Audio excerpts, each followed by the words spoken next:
If you turn in your Bibles to the prophet Isaiah, chapter 6, beginning at verse 8, you find these words, beginning at verse 1 through 8. In the year that King Uzziah died, I saw the Lord, high and exalted, seated on a throne, and the train of his robe filled the temple. Above him were seraphim, each with 6 wings. With 2 wings they covered their faces, with 2 they covered their feet, and with 2 they were flying. And they were calling to one another, Holy, holy, holy is the Lord Almighty. The whole earth is full of his glory.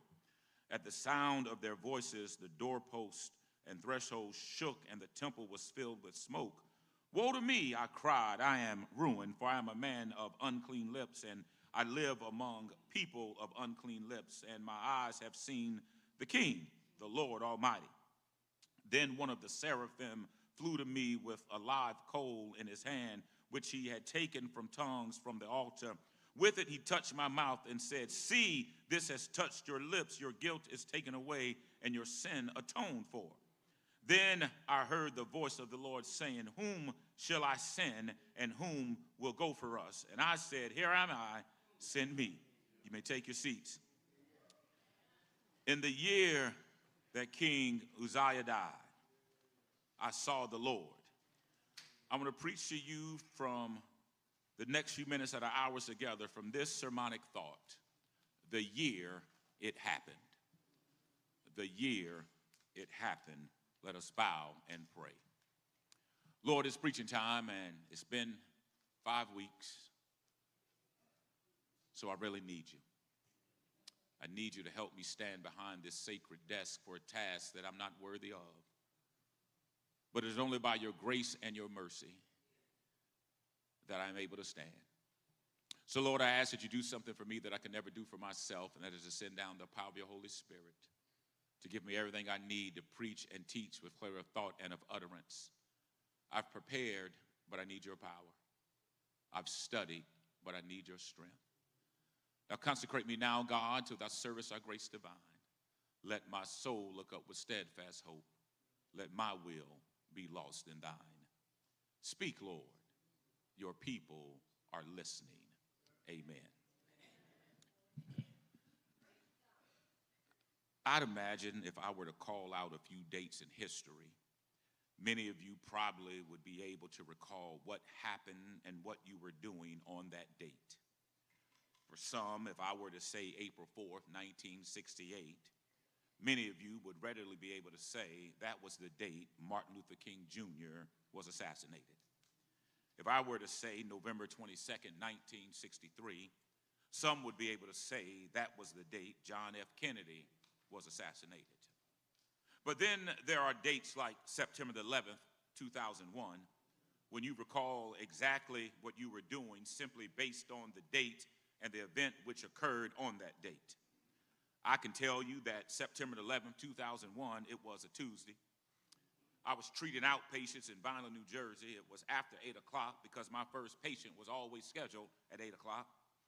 And before I was finished treating the patient, one of our physical therapists, Bob Capri, came down the hall to my office and said, a plane just flew into one of the Twin Towers. Many responded in shock because at the time there was nothing to suggest a possible terrorist attack. But when a second plane crashed into the second tower just some 16 minutes later, we knew that something was terribly wrong. And I believe just about everyone can recall a similar story as to what you were doing on September the 11th, 2001.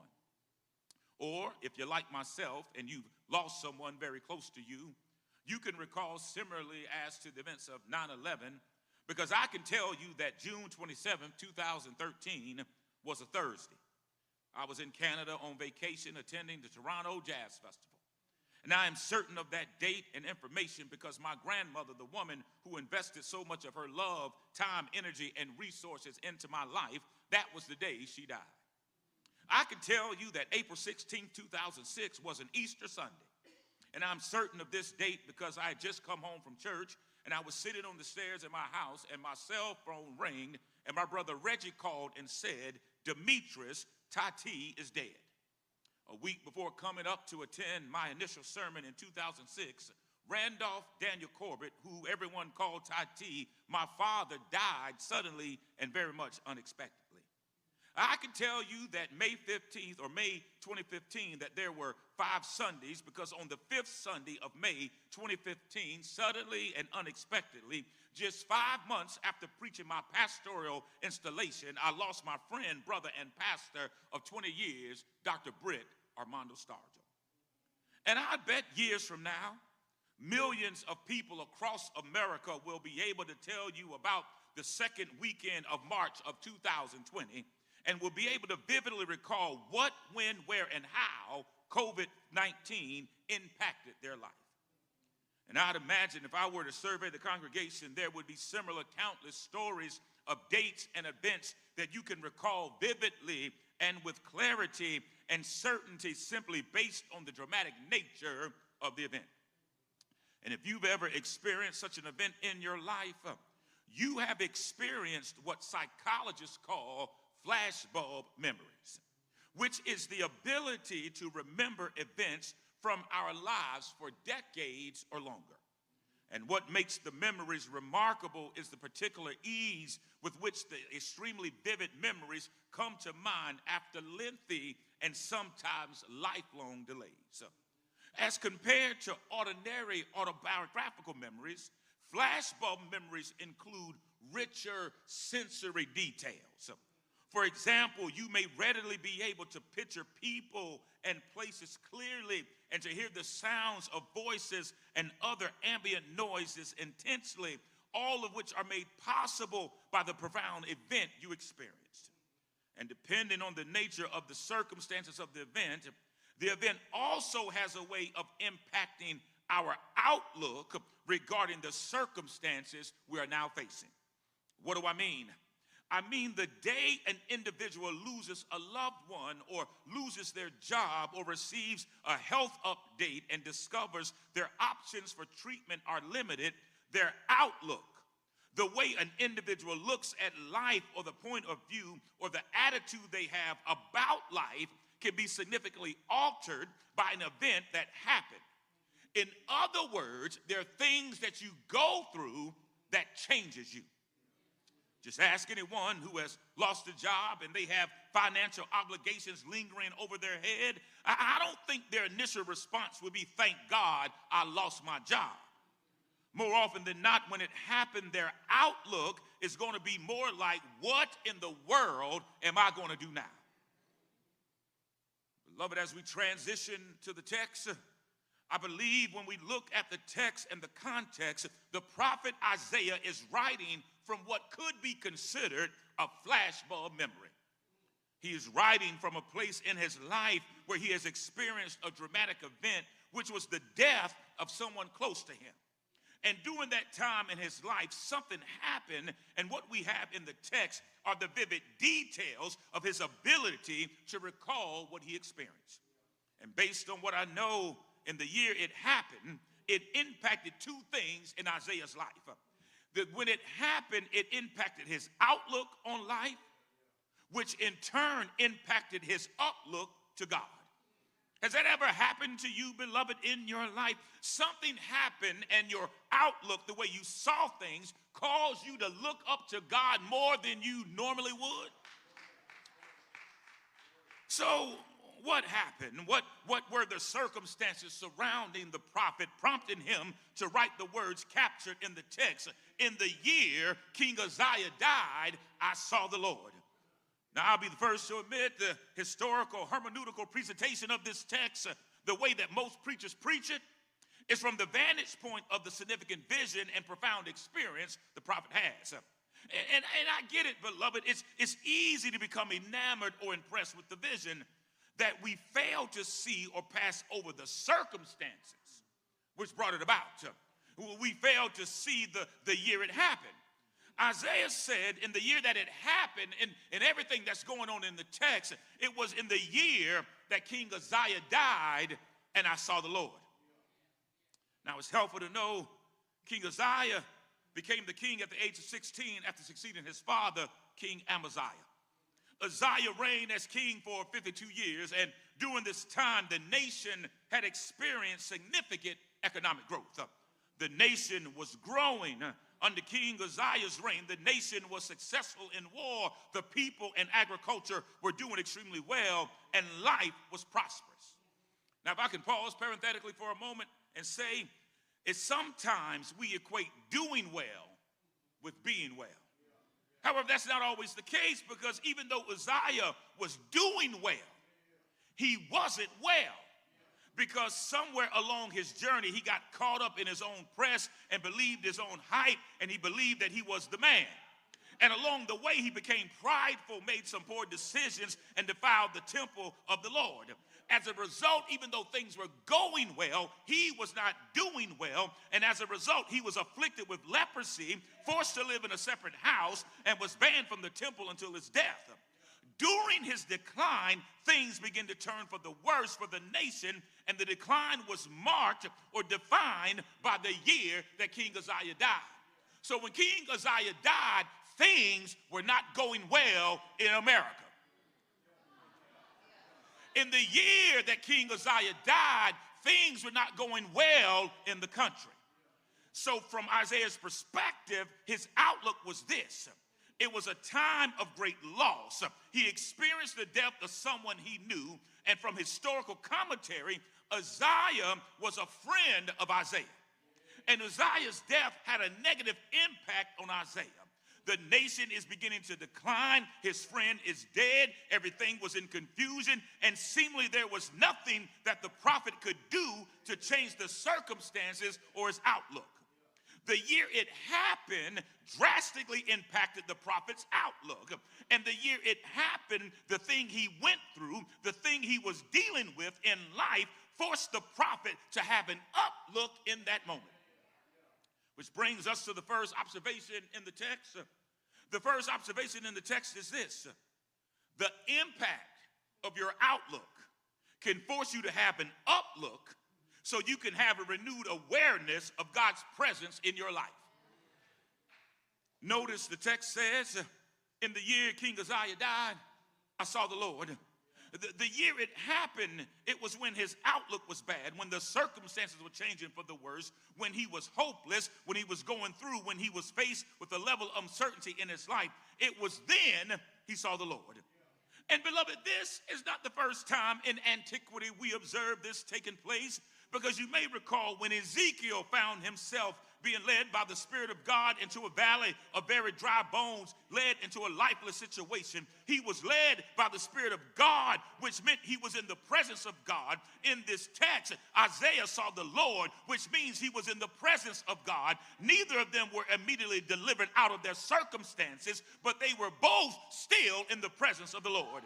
And beloved, I've come to learn something about us when things are happening. Sometimes we can focus on our circumstances so much for so long that we only want to see God as a deliverer, and we forget that God is a keeper. Beloved, sometimes the blessings is when God keeps you while you face your challenges. The blessing is when you have to endure the test, but the presence of God kept you, and now you have a testimony. Beloved, in the text, when his outlook was dark, God lifted Isaiah's eyes from himself and the people and directed him towards heaven. And it was in the uplook that the Lord revealed there might be confusion here on earth. You might have unrest here on earth. The Supreme Court might be pushing its own conservative, right-wing, evangelical, white nationalist agenda. Donald Trump might be acting like a complete fool, but there was perfect peace still in heaven. And please notice what the Lord was doing in the text when everything was going wrong. The year that it happened, the Lord wasn't worried about the circumstances. The Lord was seated in majestic power and glory. The Lord wasn't wondering what the Lord was going to do now that Uzziah died. The Lord wasn't worried about who would be king. The Lord wasn't fazed or dazed by the situation, but the Lord was high and lifted up. Beloved, you might be between a rock and a hard place. You might be stuck between hell and high water. You might be going through it right now. The question you have to ask and answer regarding your outlook is this: where do you see the Lord in your situation? Where do you see God? How do you see God in your circumstances? And just in case your outlook is bad right now and you don't know where to look, I'd suggest you do like the psalmist and have an uplook moment and declare, I will lift up my eyes towards the hills from which cometh my help. My help comes from the Lord who made the heaven and earth. He will not let your foot be moved. He who keeps you will not slumber or sleep. Behold, he who keeps Israel shall neither slumber nor sleep. And let me say this, if the Lord doesn't sleep or slumber, why are you up worried about everything in your life? Child of God, let God stay up all night and you go on and get some rest. Why? Because the Lord is your keeper. The Lord is at the shade of your right hand. Text goes on to say that the Lord should preserve your going out and you're coming in. But the beauty of that psalmist, when everything was going wrong, he said, from this time forth and forevermore. And because God is a keeper and a sustainer, on earth Isaiah may have been recalling the shame of Uzziah's death and the condition of the people, but in the presence of the Lord there was no shame or failure. And just in case someone is still not convinced as to the power found in being in the presence of God, it was the promise of God's presence that kept Moses as he went through the difficult years as he led Israel. And please note, during the day, the presence of God was a cloud. At night, the presence of God was a pillar of fire, which means God's presence can and will look different in your life depending on what you're going through, but nonetheless, God was still there. It was a promise. Be strong and courageous. Don't be afraid or terrified because of them, for the Lord your God goes with you. God will never leave you nor forsake you. It was the same promise God made to Joshua, as I was with Moses. So will I be with you. So, beloved, I don't know what your outlook is right now, but let me encourage you to look for the presence of God even when your outlook is not looking good. That was the first observation.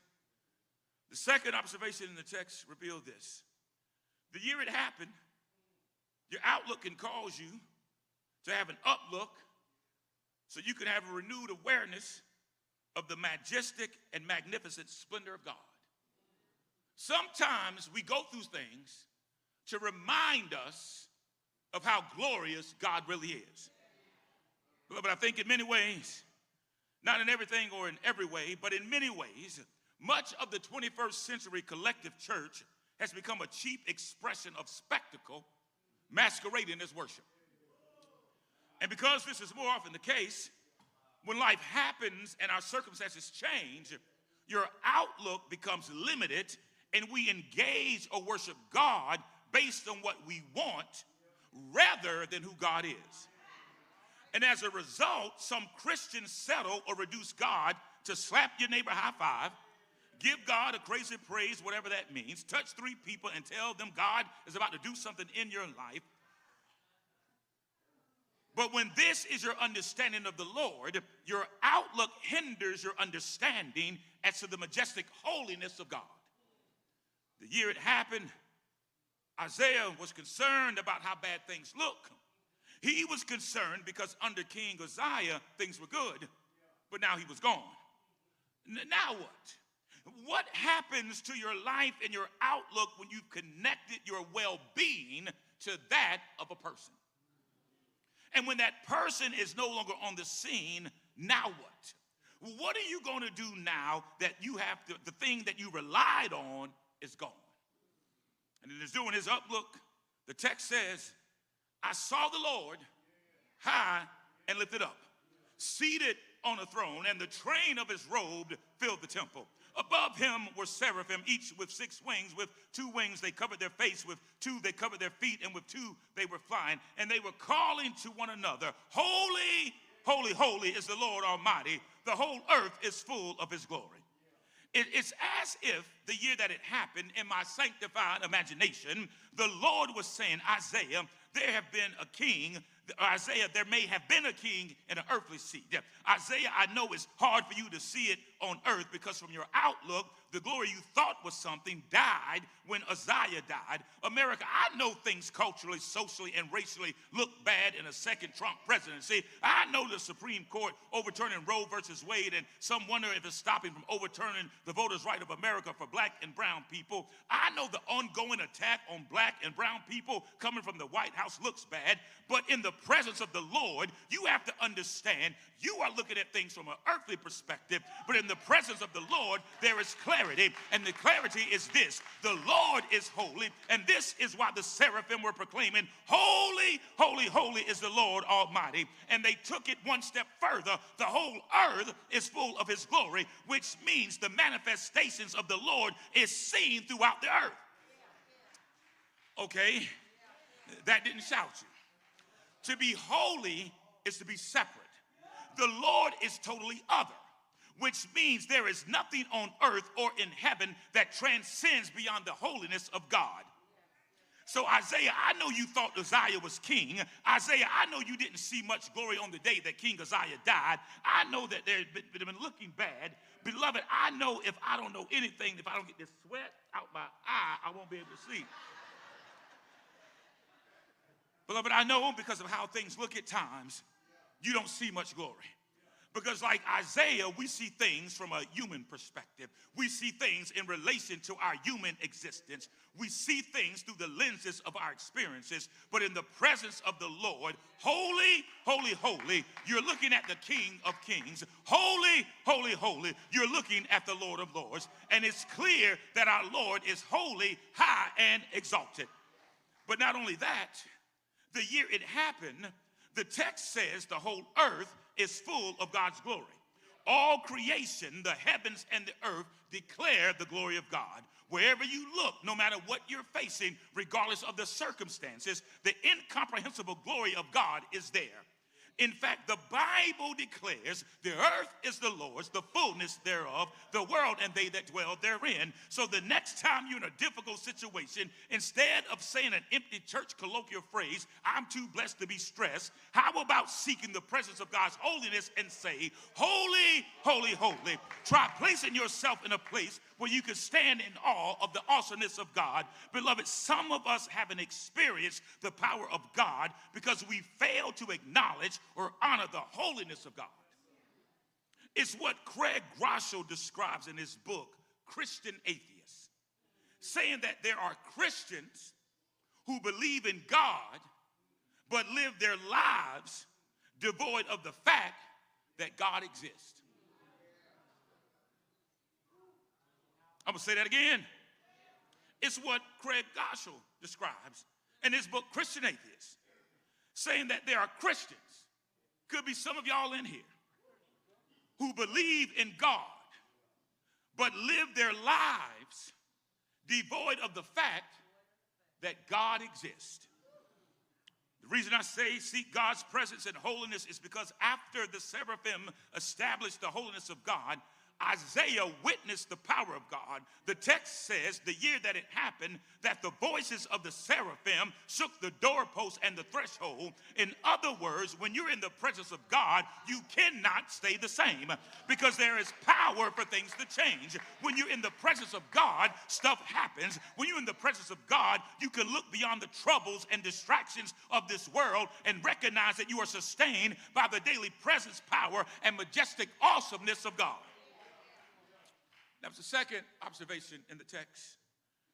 The third and final observation in the text, in the year that it happened, is this: your outlook can cause you to have an uplook to remind you that there is life after a difficult situation. I'm going to say that again. Your outlook can cause you to have an uplook to remind you that there is life after a difficult situation. Remember, Isaiah is writing from a dramatic time in his life, and he's concerned as to the future of the nation of Judah, and because of the circumstances surrounding the social and economic decline. The issue with the supply chain, high gas prices, the rise of inflation and greedflation, once Isaiah experienced the power and presence of God, he realizes that he is inadequate and says, I am ruined. For I am a man of unclean lips, and I live among unclean people, and my eyes have seen the Lord. And he is certain that he will not live beyond the experience of being in the presence of God. But if you read the text too fast, you'll miss something important in the text. Isaiah writes, woe to me, I cried, I am ruined, for I'm a man of unclean lips, and I live among a people of unclean lips, and my eyes have seen the King, the Lord Almighty. Then one of the seraphim flew to me with a live coal in his hand, which he had taken from tongues from the altar, which he touched my mouth and said, see, this has touched your lips. Your guilt is taken away, and your sin atoned for. I'm going to read that again. I may have read it too fast, so I'm going to slow down. Woe to me. Now keep in mind, Isaiah died. He was in the presence of God, and he feels that his life is over. Then the text says, woe to me, I cried, I am ruined, for I am a man of unclean lips, and I live among a people of unclean lips, and my eyes have seen the King, the Lord Almighty. Then one of the seraphim flew to me with a live coal in his hand, which he had taken from his tongues with the altar, which he had touched my mouth and said, see, this has touched your lips, your guilt has been taken away. Beloved, the year that it happened, things look bad. Isaiah's outlook was not good. He doesn't feel worthy of being in the presence of God. It's clear that because of what he thinks to himself in the situation, he believes he is ruined. He confesses his unworthiness in the presence of God. But the text says, then. Almost to say, hold up, Isaiah, hold up a second. Let's rethink the situation. Ooh, that was a good place to shout right there. Things look bad. Isaiah's outlook was not good. He doesn't feel worthy of being in the presence of God. It's clear because of what Isaiah thinks of himself and situation. He believes he's ruined. He confesses his unworthiness in the presence of God. But the text says, then. Keep in mind, the year that it happened, Isaiah is writing from a place defined by a specific moment in time. In the year King Uzziah died defines the time. A time when everything is going wrong, a time when his outlook was not good, and after being in the presence of the God, the text says, then. Okay, I know school hasn't started back yet, but let me help you out grammatically and explain it grammatically. Then is an adverb, which is a word or phrase that modifies or qualifies an adjective or other adverbs, a word group, expressing a relation of place, time, and circumstance. Then is used when you're talking about something relating to time and circumstance. So if we summarize the events in the text grammatically, chapter 6 would sound like this. Isaiah, you've gone through some things. You've lost your friend. Socially and economically, things look bad because up until then, things were going well. But by then, when everything happened, your outlook was horrible. But then, in the midst of your circumstances, you encountered the presence of God, and then you experienced the power of God. And by the time we get to the 6th verse, Isaiah's outlook is changed.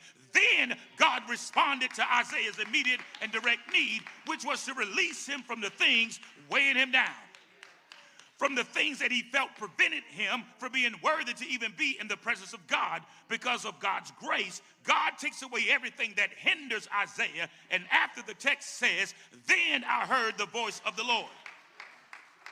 So, beloved, all this time, Isaiah was in the presence of God, but the Lord had not said a word yet.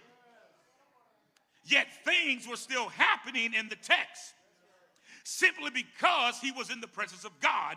But then in verse 8, as it relates to the specific timing of God to speak in the midst of a horrible outlook, when the Lord does speak, it's clearly to let Isaiah know that not only are you no longer defined or limited about what has happened to you, the Lord lets Isaiah know that he still has a purpose. Who will go? Here I am, Lord, send me. Beloved, I'm done. And I want to leave you with the gospel of the text, the good news in the text. After the death of a friend, after the circumstances surrounding the outlook, after the tragedy, after feeling unworthy, there was still purpose in life. So for that person listening right now, your outlook doesn't look good, hold on, you still have purpose, and I can affirm you that there is life after this. I don't know how long it will take, but there is life after this. There may be things you don't understand, but there is life after this. You may have lost some stuff along the way, but there is life after this. It doesn't feel good right now, but there is life after this. But just in case you cannot see it now, y'all remember I mentioned earlier that people are able to recall events with vivid detail, decades after the event because of what psychologists call flashbulb memories. Well, just go back to your flashbulb memories in your life and think about the last time that God brought you out. Go back to the flashbulb memory in your life and think about how God worked in your life on your behalf. Go back to your flashbulb memory in your life and think about how God carried you. Go back to the flashbulb memory in your life and think about how God kept you, how God loved you, how God protected you, how God nurtured you. Now, I don't know about you, but if I had to summarize 54 years of my outlook with 54 years of my uplook and 54 years of flashbulb memories, all I would say is this: at the end of the day, I've had some good days. I've had some hills to climb. I've had some weary days and some sleepless nights. But when I look around and I think things over, all of my good days, they outweigh my bad days, so I won't complain. Even though I've had some good days and sometimes the clouds are low, I can hardly see the road. I ask the question, Lord, why so much pain? But he knows what's best for me. And although my weary eyes cannot see, so I'll just say, thank you, Lord. I won't complain. And you want to know why I won't complain? Because for no other fact that God's been good to me. He's been more than this world could ever be. Better than all my friends could be. Better than you could be and you could be. And he dries my tears away. He turned my midnights into day. So after everything I've gone through, I won't complain. Beloved, stand in the presence of God. Stand in the presence of God. Stand in the presence of God. The truth of the matter is this: Isaiah was very clear in the fact that he said, in the year that King Uzziah died, I saw the Lord. He's clear that it was a tragic event. And even in the tragedy, he still saw the Lord. So it was at this time the doors of the church are open for some man, some woman, some boy, some girl. You may have been going through some tragic events, going through some circumstances, but I've stopped by my way to heaven that today is the opportunity for you, that in spite of all that, you can still see the Lord. So the doors of the church are open. Do you need to give your life to Christ? Do you need to give your life to the God in the text? You may not be in need of accepting Jesus Christ, but you are in need of being in relationship and fellowship with the church family. Is there one? Yesterday is a canceled check. Tomorrow is a promissory note. All you have is today. Is there one? Don't wait. This invitation is for you. The text says, the day you hear my voice, harden not your heart.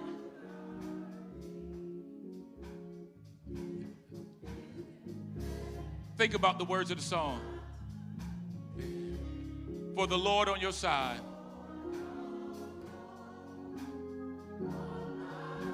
Where would you be?